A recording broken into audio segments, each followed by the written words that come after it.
Bangla film ইন্ডাস্ট্রিতে প্রায় ২ দশকেরও বেশি সময় ধরে রাজত্ব করে আসছেন কিং খান খ্যাত নায়ক শাকিব খান।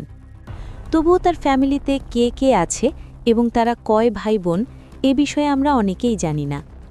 এই ভিডিওতে দেখানো হবে শাকিব খানের সুন্দরী বোনকে এবং তার পরিবারে কে কে আছে সবাইকে, যেটা হয়তো এর আগে আপনারা কখনো দেখেননি। শাকিব খান তার পার্সোনাল বিষয়গুলো সবসময় হাইড করে রাখতে বেশি পছন্দ করেন। তিনি তার প্রথম স্ত্রী অপু বিশ্বাসের সাথে ৮ বছর সংসার করে বাচ্চা হওয়ার পরেও বিষয়টি গোপন রাখতে চেয়েছিলেন। অলরেডি এটা আমরা সবাই অবগত। এবং তার দ্বিতীয় স্ত্রী বুবলির সাথেও সেম কাহিনী। এখন আপনাদের প্রশ্ন থাকতে পারে, আসলে সন্তান প্রকাশ্যে আসার পরেই কেন বিচ্ছেদ ঘটে? পার্সোনালি প্রশ্নটা আমার নিজেরও, কেন এমনটা হয়? কিন্তু এই প্রশ্নের উত্তর তো অ্যাকচুয়ালি শাকিব খান ছাড়া কেউ দিতে পারবে না। সে যাই হোক, এখন দেখা যাক শাকিব খানের ফ্যামিলি মেম্বার কারা।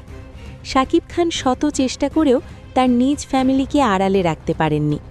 অবশেষে ফাঁস হয়েই গেল তার পারিবারিক কিছু ছবি, এবং সেই ছবিগুলোতে ধরা পড়েছে তার আদরের ছোট বোনটিও, যাকে তিনি সোশ্যাল মিডিয়া থেকে অনেক আড়ালে রেখেছিলেন এতদিন। রহস্যজনক কারণে তাকে নিয়ে কখনোই কোনো কথা বলেননি বাংলা সিনেমার এই সুপারস্টার। তারপরও সম্প্রতি ফেসবুকে ভাইরাল হয়েছে শাকিব খানের কিছু পারিবারিক ছবি, যেখানে তার চাচাতো ভাইয়ের বিয়েতে বেশ হাস্যোজ্জ্বলভাবে দেখা গেছে শাকিব খানকে। সেখানে উপস্থিত ছিলেন তার বোনেরাও। এছাড়াও শাকিব খানের সাথে তার বোনের আরও কিছু চমৎকার ছবি আছে। জানা গেছে শাকিব খান জন্মগ্রহণ করেন ঢাকা বিভাগের নারায়ণগঞ্জ জেলায়। তার বাবার নাম আব্দুর রব, তিনি ছিলেন একজন সরকারি দপ্তরের কর্মকর্তা, এবং মাতা গৃহিণী নূরজাহান। তার পরিবারের অন্যান্য সদস্যরা হলেন এক বোন ও এক ভাই। এ বিষয়ে কিছু লিঙ্ক ডেসক্রিপশন বক্সে দেওয়া হবে, চাইলে দেখে নিতে পারেন। তবে তাদের নিয়ে কোথাও তেমন তথ্য পাওয়া যায় না।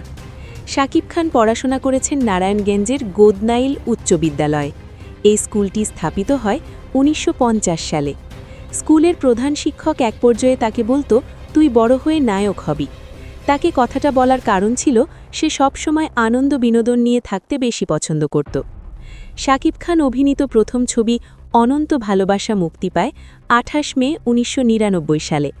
তার বিপরীতে অভিনয় করেছিলেন মৌসুমীর ছোট বোন ইরিন জামান।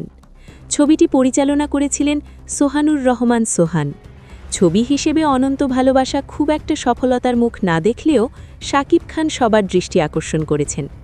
ধীরে ধীরে নিজেকে সকল নায়কের ধরাছোঁয়ার বাইরে নিয়ে যান, আর এভাবেই তিনি এখন বাংলা সিনেমার ওয়ান অ্যান্ড অনলি নায়ক। বর্তমানে পুরো ইন্ডাস্ট্রি একাই টেনে নিয়ে যাচ্ছেন আপন কারিশমায়। এবার ফিরে আসছি শাকিব খানের ফ্যামিলিতে তার ভাই বোনের অবদান কী। শাকিবের ছোট বোনের নাম মনি। সে একটি প্রাইভেট ইউনিভার্সিটিতে পড়াশোনা শেষ করে এখন সংসার জীবনে ফিরছে, এবং তার একটি বাচ্চাও আছে। শাকিব খান যেই স্কুলে পড়ত সেই স্কুলের শিক্ষকের দেওয়া বয়ান অনুযায়ী তার একটি ভাই ও একটি বোন আছে। আমি পুরো নেট ঘেঁটে শুধুমাত্র তার বোন মনির কিছু ছবি সংগ্রহ করতে পেরেছি, কিন্তু তার ভাই সম্পর্কে কোনো প্রকার এভিডেন্স পাওয়া যায়নি। তিনি কোথায় থাকেন এবং কি করেন কোনো সন্ধান মেলেনি। তবে শাকিবের বাবা মায়ের সাথে একত্রে অনেক ছবি পাওয়া গেছে। শাকিব খান তার মাকে বেশি ভালোবাসে, তাই বিভিন্ন জায়গায় বান খয়রাত বেশিরভাগ তার মায়ের হাত দিয়েই দেয়। শাকিবের মা তার সিনেমাগুলো নিয়মিত দেখেন। এর আগে শাকিবের মা জানিয়েছিলেন, যে সিনেমায় আমার ছেলে মারা যায় ওই সিনেমাগুলো দেখে আমি চোখের পানি ধরে রাখতে পারি না। তবে হ্যাঁ, শাকিব খানের এই আবেগপ্রবণ কথাগুলো আপনার কাছে কেমন লাগছে কমেন্ট বক্সে অবশ্যই জানাবেন।